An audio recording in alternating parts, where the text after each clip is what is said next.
Thank you. Senator Marshall. Thank you, Chairman. Let's start with Mr. Modi. Congratulations on everyone's nominations. Mr. Modi, we look forward to supporting you, a person well known to my office. Appreciate your past help.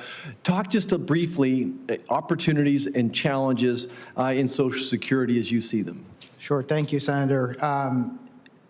This is an immense organization that has kind of bifurcated silos. We want to make sure everyone's driving towards a mission-critical goals, which are premier customer service and pristine quality controls. We developed that holistic approach that Social Security will be a successful organization, and the workforce and, most importantly, the beneficiaries will benefit from that. Thank you so much. Let's go to Dr. Callahan. Dr. Callahan, the USMCA trade agreement, I think, has been probably the most successful trade agreement of my lifetime. Mexico and Canada have replaced China in so many of our top trade partners. It's been very, very successful.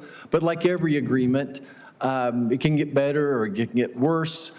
This agreement's up here soon. What are the opportunities and the challenges briefly as you see them going into this new round of negotiations? How do we put wind beneath each other's sails here? Thank you, Senator Marshall, and 100% agree to the value of the USMCA agreement. That said, the United States has a massive agricultural trade deficit with both Canada and Mexico, and there's certainly areas for improvement.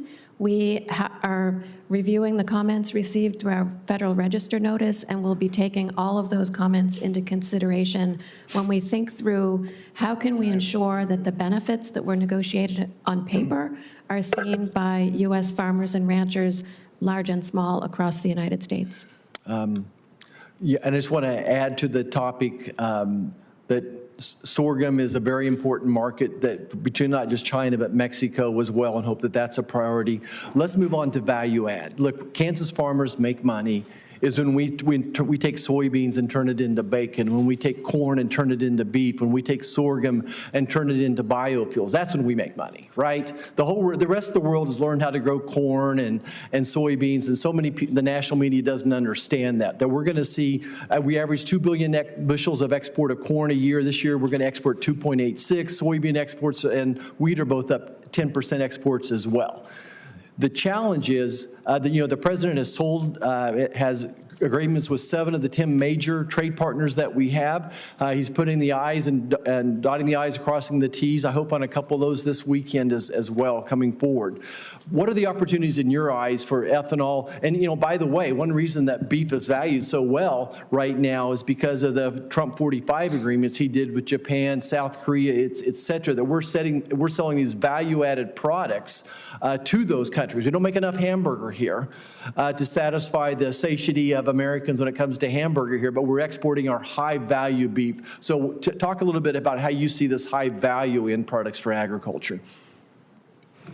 Thank you, Senator. We really have an unprecedented opportunity to use the leverage of the reciprocal tariffs to open markets around the world, including, most importantly, developing countries, emerging markets where there's increasing opportunities to increase our market share around the world. So there are a number of trading partners that are longstanding, very important, mature markets. We want to make sure we're maintaining those markets, decreasing non-tariff barriers where we can, but also, importantly, opening up new markets. And that's our efforts right now are focused on opening up those new markets. Can you speak more specifically to these value-added products, though, as opposed to just selling more corn? What are the opportunities there, the value add? Absolutely. And you're right that our capacity to crush soybeans domestically is growing. That means we need markets for soybean meal. And so we are looking at and receiving input from stakeholders on where are those shifts and what new tariff lines do we need to open. So you're absolutely right that it's not the traditional discrete commodities that we need to think about, but those value-added products, you're absolutely right. We need to open those markets as well. Okay, Mr. Gottman, tell me the opportunities as you see them in the Western Hemisphere, Africa, in your markets as well. Senator, as you know, because of my position, that being part of my future portfolio, and the advise and consent responsibilities of the Senate, I've not been able to be directly engaged in the USMCA discussions. That being said, we certainly have heard from many companies who manufacture in the United States that would like us to pay more attention in general to rules of origin and transformation and other challenges that we face for products coming in across the border from Mexico and Canada. Great.